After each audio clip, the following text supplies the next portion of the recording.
What's going on, everyone? Welcome back to my channel. Today, we're talking about the Snyder Cut of the Justice League. Let me know in the comments before we begin what your thoughts on this movie were, if you've already seen it, if you're excited for it, if you weren't planning on seeing it, let me know so we can discuss. Also, make sure to hit that thumbs up button if you like these reviews, as it helps me out immensely by getting my channel out there. And if you're new here, I hope you consider hitting that subscribe button so you can stay up to date with reviews of new releases, older films, hidden gems, and so much more on a near daily basis. But let's not waste any more time and let's talk about Zack Snyder's Justice League. This is Zack Snyder's definitive director's cut of Justice League. Determined to ensure Superman's ultimate sacrifice was not in vain, Bruce Wayne aligns forces with Diana Prince with plans to recruit a team of metahumans to protect the world from an approaching threat of catastrophic proportions. So, I think we all know the story behind this one already. Zack Snyder left the Justice League due to the death of his daughter. Warner Brothers had Joss Whedon come in. He changed the majority of the film, and after it was revealed he altered a lot more than what was initially thought, there was a major push for Zack Snyder's original vision to get released. Now, I just reviewed the theatrical cut, and I admit it, I actually don't mind that version. Boo! You stink! Though as someone who's incredibly supportive of the filmmakers themselves, I'm also happy that Zack Snyder got to make the version he intended to release. So, that being said, let's just get this out of the way. I was not actually excited for this movie. Like, at all. I will be perfectly honest with you there. The movie was not made for me. I avoided really talking about my expectations for this on my channel, as I know there were a lot of people really excited for it, and I'm not here to ruin anyone's fun, as I know I wouldn't want anyone to do that for me if it was the other way around. And I know some people wound up loving this version, and I'm happy for anyone who did. But not only did I just want to move past the early days of the DCEU, I'm simply also not a huge Zack Snyder fan. Now, I don't dislike him altogether. He has made a number of movies I liked. I even think Man of Steel's great, and that's a movie that people are mostly split on. But the last time we got a movie that was totally his brainchild was Sucker Punch in 2011, which was his story, his screenplay, he directed it, and he produced it. And I didn't particularly care for that movie. So I'm already well aware of what it's like to see a movie where he's given free rein to do what he wants, and that always stuck with me. So 4 hours of that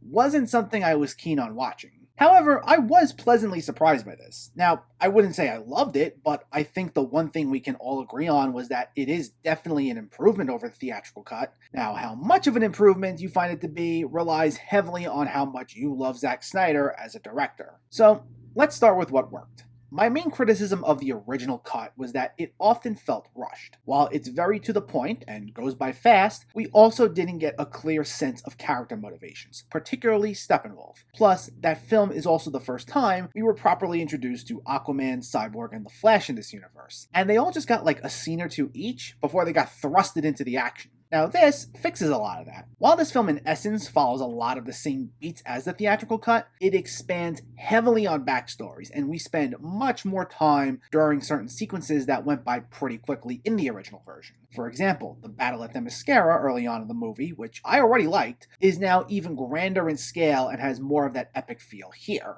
We also get a lot more time with Steppenwolf, with the CGI even improving for him this time around. We cut a lot to him regularly checking in with Desaad, the main enforcer for Darkseid, who were two characters we didn't see in the original cut, and we actually get some clearer motivations as to why Steppenwolf's even here, which is to get back into Darkseid's good graces. The Flash also gets an extended opening sequence where he goes to apply for a job and winds up having to save Iris West, played by Kiersey Clemons, from a car accident. We also spend more time with Aquaman in Atlantis, including a meeting with Willem Dafoe as Volko, while we get a ton of backstory surrounding Cyborg, with flashbacks galore diving deep into his history. We even get much more of a focus on his relationship with his father, who had a relatively small role in the original. And Cyborg went from being one of the most one-note characters in the theatrical cut to being one of the most fleshed out characters here. And Ray Fisher's already great performance was put more on display here. It's unfortunate he had so many issues with Warner Brothers and they have not treated him with the respect he deserved, because he's deserving of so many more opportunities, and I'm hoping we'll see more from him. Whether it be more in the DCEU, which I heard isn't all that likely, or in other films. The film also tones down the jokes, which I actually liked in the original. Batman's considerably less funny here, though there's one scene where he and Wonder Woman share an awkward moment that's supposed to imply romantic feelings, and Aquaman, who was a very funny character in the original, is also played much more seriously here. I'd say if anything, Alfred is given more jokes in this one, including a number of moments between him and Wonder Woman. But of course, the Flash still retains a sense of humor. The majority of his jokes are still left intact, outside of that brunch comment he makes when first meeting Batman.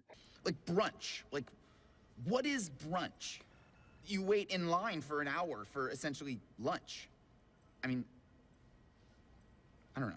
But the comedic relief is mostly placed on his shoulders this time around, whereas it went to a number of characters in the theatrical cut. Now, you'll either see this as a good thing or a bad thing. I think a healthy amount of humorous moments work in a superhero movie as long as there's a balance. I know that since it's become Marvel's thing to include a lot of jokes in their films, people have looked at DC to be almost totally void of that, though I think leaning too heavily into the grim and ultra serious does tend to hurt it, as it makes the experience feel a little depressing. But I know there will be those individuals who aren't a big fan of humorous superhero movies that will be very happy with this being more in line with Batman vs. Superman in terms of tone, though maybe not quite as depressing. I was also indifferent towards the 4:3 aspect ratio, which was what Snyder initially envisioned for this movie. It's one of those things that people seem to be split on. Those who are big Snyder fans and want to see the movie in the way he wanted it done will be fine with this. But those who are more the casual viewer may not be a big fan of it, but I didn't feel strongly one way or the other. Though the film otherwise looks great. The visuals were a big improvement over the theatrical cut. As I said, Steppenwolf looks better here. The fight scenes were even more polished and generally exciting, and we were thankfully spared Henry Cavill's digitally removed mustache, which was easily one of the worst parts of the theatrical cut. So this looked much more believable all around. But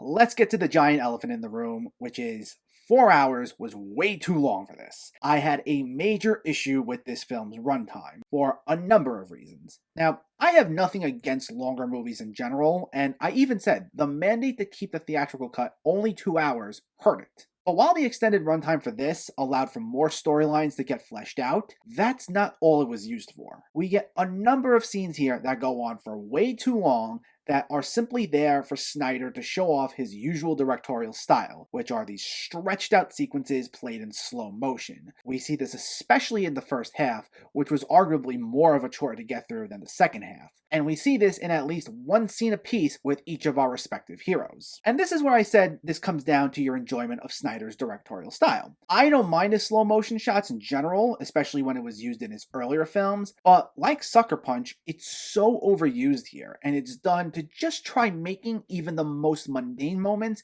seem even more dramatic than they actually are. It comes across as incredibly self-indulgent, and I found myself rolling my eyes after the first couple of times we got this. There was a really cool sequence played over the opening credits where it works well, as well as a few sequences where it was done for the Flash, but beyond that, they really weren't all that necessary. And the film ultimately still suffers from the same problems that plagued the early days of the DCEU as a whole, where it was decided to focus on team-up movies first rather than prioritizing individual movies so we can get introduced to characters and grow an attachment before getting the big team-up. While I generally do appreciate that they expanded on everyone here, at the same time, it's still also way too much for one movie, which already has a lot going on for it to begin with. Like, Cyborg's origin story, while good because it made him more emotionally compelling, feels like its own short film, and you could have just broken off all these moments and expanded upon them to give him his own solo film to begin with. Meanwhile, one can argue that some of the extended sequences involving Aquaman, who by the time of the theatrical cut had not received his own solo movie yet, also bloated the runtime. It was cool to see Willem Dafoe, and it was cool to see some of these other side characters and dig a little deeper into Aquaman's lore, but I don't feel it added too much that we didn't already get in the Aquaman solo movie. And moments like these just disrupt the pacing, especially when we already have to get some more backstory on Steppenwolf and flesh out some of the plot points that weren't totally clear in the original cut. A lot of this film has been described as fan service, which is a fairly accurate assessment. It was said a few of these moments, especially a scene in the epilogue, weren't going to be part of the theatrical cut anyway had Snyder stayed on board, and it seems like since this was willed into existence by the fans, he figured he might as well just go all out and give them what they want, and that's understandable. And like I said, if you're in that group of people who really wanted this because you're either a huge Zack Snyder fan or you're a huge fan of the cinematic universe, this won't be that big of a deal to you. It'll probably just be one of the many reasons why you see this as an improvement over the original. But for those who are seeing this and aren't in that camp, you could have done without some of these moments. I know that was the case for me.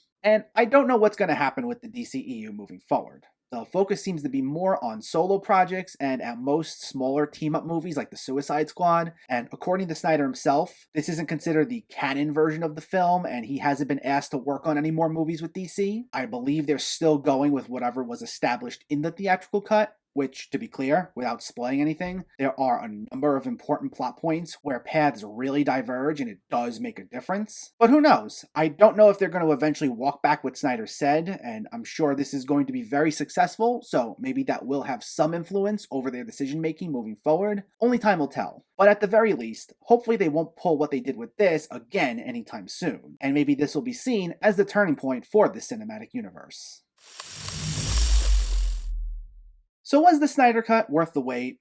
I guess so. As I said, if you're a big fan of Zack Snyder to begin with, and you really like these characters, and you really wanted to see the definitive version by him, then yeah, I think you're going to get everything you asked for. As I said, this movie wasn't ultimately made for me, as I just wanted to move on from the early days of the DCEU at this point. But this wound up being better than I expected it to be. It may be plagued by some of the same issues that plagued the early days of the DCEU as a whole, and it's definitely self-indulgent with its bloated runtime, but it at least gives a more emotionally compelling experience with fleshed out characters and a more coherent storyline, and that should be enough to make any one of us at least a little bit happy. Zack Snyder's Justice League gets a 7.5 out of 10. So let me know, did you see the Snyder Cut, or are you planning to see it, and what were your thoughts? Is this now one of your favorite DCEU movies? Do you have a favorite Zack Snyder film? Let me know in the comments below so we can discuss. Also, if you enjoyed this video, please like it and share it, and for more movie reviews and film discussion, please make sure to hit that subscribe button to stay updated. Thanks for watching everyone, and keep having fun with film.